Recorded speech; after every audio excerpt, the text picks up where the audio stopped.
Ik ben Berend van der Zwaag en ik ben komen Zwaag. We verkeerd hier een senneblom en pompoen. In deze omstreken is het wel een beetje gebruikelijk. Handel onderweg. Ik kom van een burgerij en daar hier dus mem die verkocht ik riappels onderweg en dat has die wel een beetje in de waarde.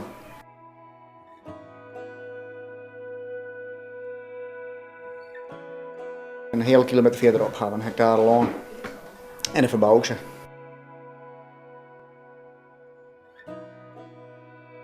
Maar het werkt net anders elkaar, was er van haast. Je moet uitplanten worden, je moet onkruid worden en oogsten. Dus het is zwaar werk en de beste uit werk wij en beste samen een paar uur mee bezig.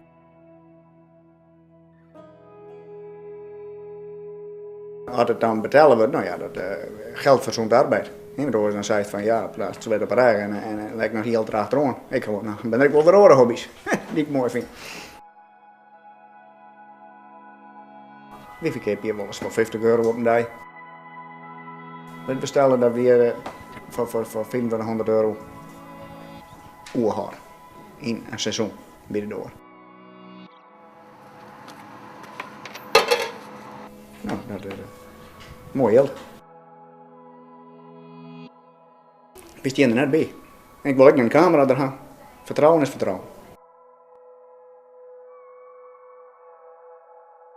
Als het mensen het vertrouwen in jouwst, dat wordt ook wel waardeerd. En ik ga er ook wel eens een bordje in zetten op een van die bedankt voor het vertrouwen dat we op deze manier handelen kunnen. Ja, dat is ook wel een plomkomen mens.